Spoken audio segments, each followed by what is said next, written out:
Hello and welcome back to the channel. This weekend we have the quarterfinals of the All-Ireland Senior Football Championship with 4 games going on in Croke Park this Saturday and Sunday. We have 2 on Saturday, which are Cork and Mayo and Kerry and Tyrone, whereas Sunday we have Louth, Monaghan and Dublin, Galway, as we look to find out who the semi-finalists of the All-Ireland Senior Football Championship will be this year. So without further ado, let's get into it. This is the GAA preview. The first game of Saturday comes between Cork and Mayo. Look, I think Cork have every chance with a shooter like Stephen Sherlock. 87 points this year from the league and championship. For Cork, really, I would say personally they've only had 1.5 poor games in the entirety of the year. I think they lost one other game as well in the league before losing the final to Meath. Of course, Cork still managed to gain promotion to Division 1 for next year, and they knocked out Meath of the championship this year, so I suppose you could say that they had the final laugh really. Their first half was superb in Killarney, and of course the second half wasn't great, and I know that's the all-important part, but I would say that their league final against Meath and probably the second half against Kerry in Killarney were probably their 2 worst games this year. So overall, I think they're going slightly under people's radar here, and I think there's a lot more people going in for Mayo in this one, but I do think Cork are slight dark horses in this one and in the championship in general. As I said, for me, Mayo haven't been as impressive. I think for Cork, For me, as I said, I don't think Mayo have been as impressive as maybe Cork. I suppose they lost to Galway in the Connacht semi-final. I know, look, that's going back a bit too far, maybe you might think. They've won 2 out of 3 games in the All-Ireland series, which isn't too bad, and their one loss came against Tyrone, which was real fine margins. I think there was only a point in it in the end. Look, I'm probably being slightly harsh here on Mayo because they had an alright league campaign. It was nothing to write home about.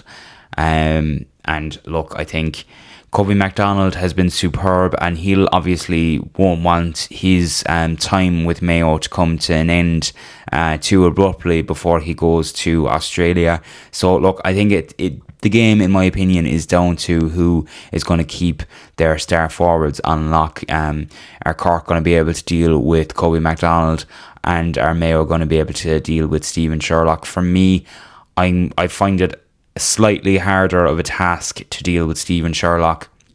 As I said, 87 points this year in the league and championship is something that can't be sniffed at.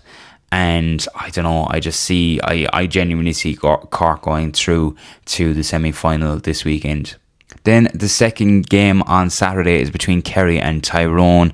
As I said, it was last year's All-Ireland semi-final.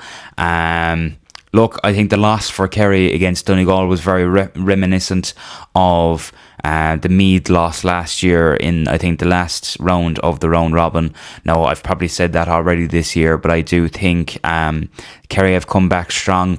They had a very convincing win away to Kildare, a game that they should be winning anyway, really, but I suppose when it was knockout at the time, you couldn't take it too for granted.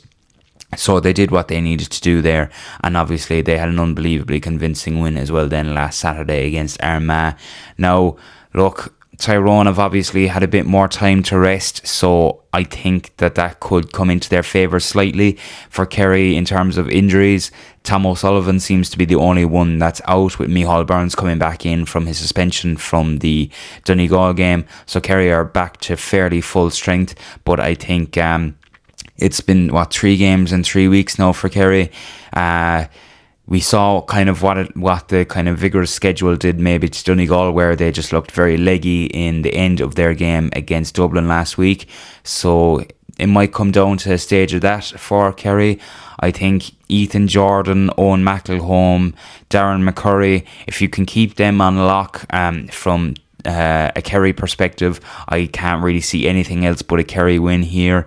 But look, Tyrone have had a lot of time to reflect, as I said, from their preliminary quarter-final loss against eventual Ulster winners Armagh.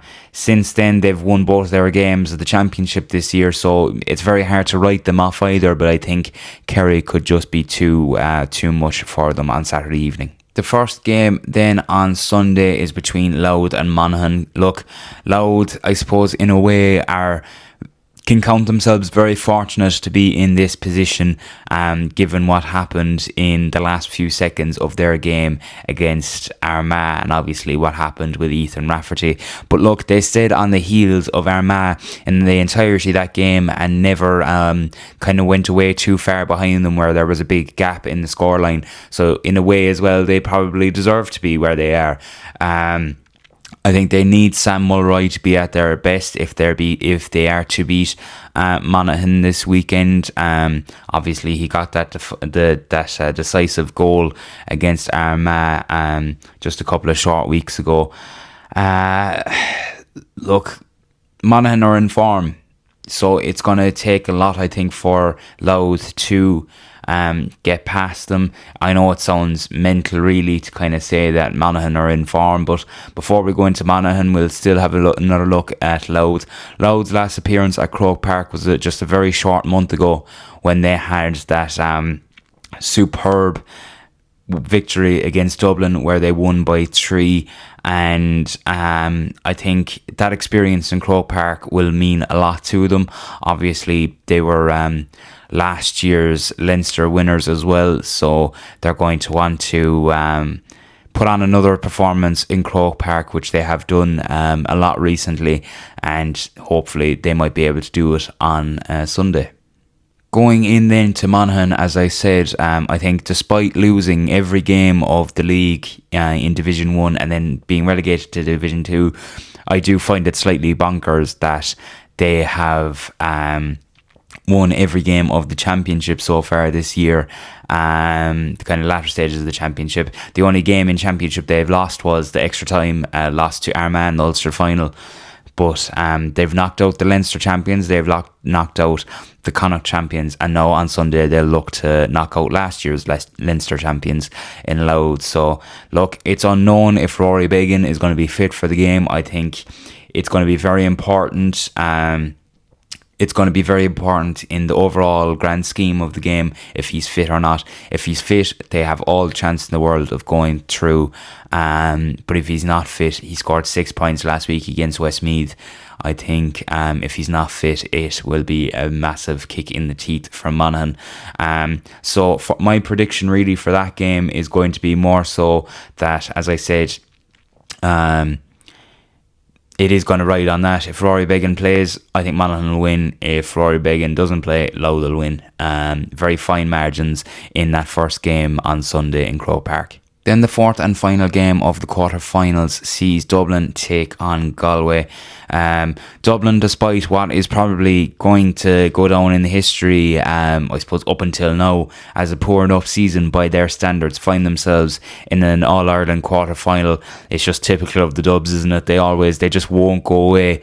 They find themselves in this position, of course, after beating Donegal last week in extra time in obviously the do or die game in Croke Park.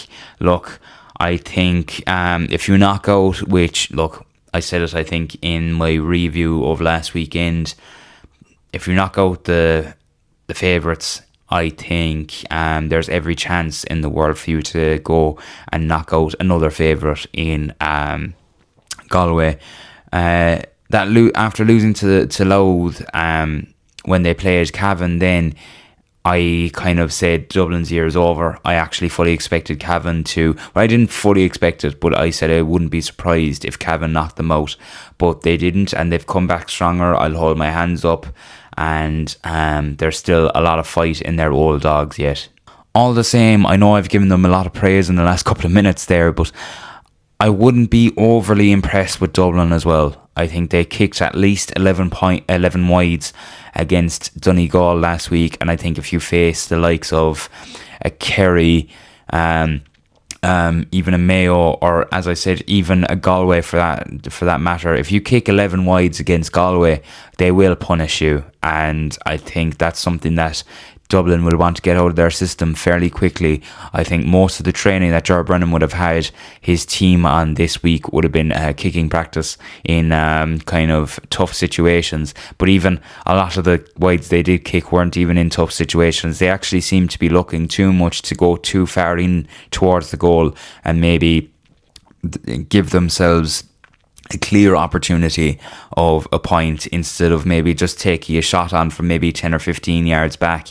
But look, as I said, they were good to get the result they did against Donegal. I think the main reason for that was because they just were more fit than Donegal, if I'm being completely honest with you, because Donegal completely ran out of steam. But overall, I wouldn't be totally impressed by Dublin.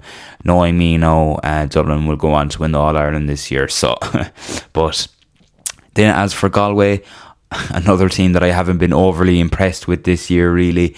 They won 2 games that they probably should be winning, Kildare and Westmeath. Of course, I know Westmeath were the Leinster champions, but on paper, if you're Galway and if you're to be considered as one of the favourites for the All-Ireland this year, you need to be winning them games. They weren't convincing, obviously, in the Connacht Championship. They lost in the final against Roscommon in that one, and I don't know, when push came to shove, they just couldn't get that one over the line. And I think maybe when push comes to shove to get them into an All-Ireland semi-final this year, I'm not too sure if they'll get there. As I kind of said earlier, it will come down to accuracy and legs. I know that sounds unbelievably obvious, but I think in this game as well, especially, I could see this game going the full distance as well, like last week. Will 2 extra time games in a row be any way helpful for Dublin? Probably not. But look, there's I think a week or 2 week break before the semi-finals. So as long as they can give it as much as they have, I think on Sunday you will see a winner come down to just accuracy and legs, I think. But for me, as I said, I find it so hard to pick between the two because overall this year I haven't been impressed with either. So trying to pick a winner between the two is tough. But I don't know, I think that win against Donegal last week could give Dublin a massive push forward. And I don't see them making the same mistakes again in terms of wides. They wouldn't want to, of course, against Galway and the likes of Shane Walsh. So look, I think if gun to my head, I'll say Dublin. I'll say Dublin will go through, and I reckon it'll be Cork, Kerry, Monaghan if Rory Beggan is fit, and Louth if Rory Beggan isn't fit, and then Dublin to be in the All-Ireland semi-finals. So yeah, that is the way I see it going. Hopefully you enjoyed the video. Looking forward now, I'm heading up to the game on Saturday, so I'm looking forward to that. Hopefully try and get in as well for both games to see Cork against Mayo as well, which will be a good one. And yeah, so look, until the GA review, which I'll hopefully have out on Monday. If you like the video, make sure to like and subscribe and share the channel with somebody who you think would enjoy these videos. And until then, I'll talk to you later.